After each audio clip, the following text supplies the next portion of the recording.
तुम ना पढ़ाई वढ़ाई मत करना, बस गेम ही खेलते रह जाना। सच बताओ, ये लाइन तुमने कितनी बार सुनी है? रोज, हर दूसरे दिन, या फिर जब भी तुम फोन उठाते हो? अगर तुम एक इंडियन हो तो ये सिर्फ एक लाइन नहीं है, ये एक इमोशन है। और आज हम इसी इमोशन को समझने वाले हैं। आज का टॉपिक है why Indian parents hate gaming. ये वीडियो सिर्फ कंप्लेन करने के लिए नहीं है, ये वीडियो सच समझने के लिए है, क्योंकि हो सकता है प्रॉब्लम गेमिंग में नहीं है, प्रॉब्लम है अंडरस्टैंडिंग में। चलो स्टार्ट करते हैं एक सिंपल से सवाल से। क्या इंडियन पेरेंट्स गेमिंग से नफरत करते हैं? शॉर्ट आंसर है नहीं। वो गेमिंग से नफरत नहीं करते, वो चीज से डरते हैं जो उन्हें समझ नहीं आती, और यहीं से स्टोरी शुरू होती है।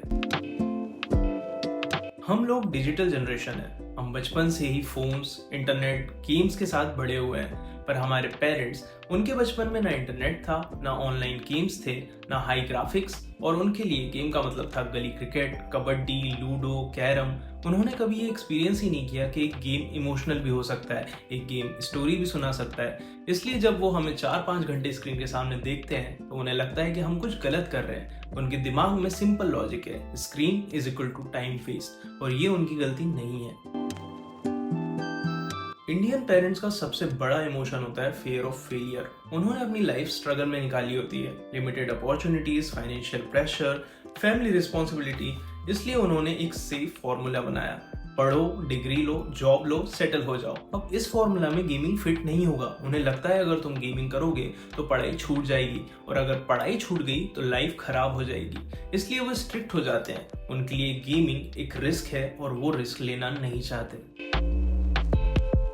अगर तुम 5 घंटे पढ़ाई करते हो, पेरेंट्स को लगता है तुम प्रोडक्टिव हो। अगर तुम 5 घंटे गेम खेलते हो, उन्हें लगता है कि तुम टाइम वेस्ट कर रहे हो। उन्हें नहीं दिखता कि तुम क्या सीख रहे हो। तुम्हारी रिफ्लेक्स इंप्रूव हो रही है, तुम स्ट्रेटेजी सीख रहे हो, तुम टीम वर्क कर रहे हो। उन्हें सिर्फ ये दिखता है कि तुम स्क्रीन के सामने बैठे हो। और इंडियन पेरेंट्स के लिए रिजल्ट का मतलब होता है मार्क्स या सैलरी।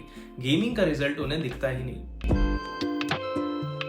अब ये रीजन सच में वैलिड है। कभी कभी हम खुद से भी कंट्रोल लूज कर देते हैं। एक मैच और, एक लेवल और, एक गेम और देखते देखते 3-4 घंटे निकल जाते हैं। स्लीप साइकिल खराब हो जाती है, रूटीन बिगड़ जाता है। पेरेंट्स ये सब देखते हैं, इसलिए उन्हें लगता है गेमिंग डेंजरस है। और जब फेयर आता है तो ट्रस्ट कम हो जाता है। इंडिया में एक लाइन बहुत फेमस है, लोग क्या कहेंगे। अगर किसी का बेटा इंजीनियर है तो रिस्पेक्ट मिलता है, डॉक्टर है तो और रिस्पेक्ट मिलता है।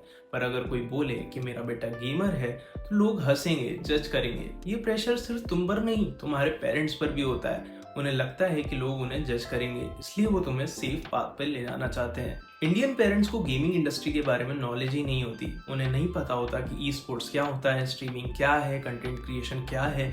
उन्हें नहीं पता कि लोग गेमिंग से लाखों करोड़ों कमा रहे हैं।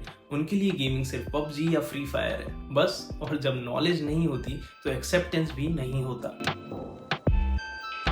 हर इंडियन घर में कंपैरिजन होता है। शर्मा जी का बेटा, कंपैरिजन हमेशा पढ़ाई से होता है। किसी ने कभी नहीं बोला कि शर्मा जी का बेटा टॉप गेमर है, इसलिए पेरेंट्स के माइंड में एक फिक्स्ड आइडिया बन गया है, success is equal two marks, और गेमिंग उस डेफिनेशन में फिट नहीं होता।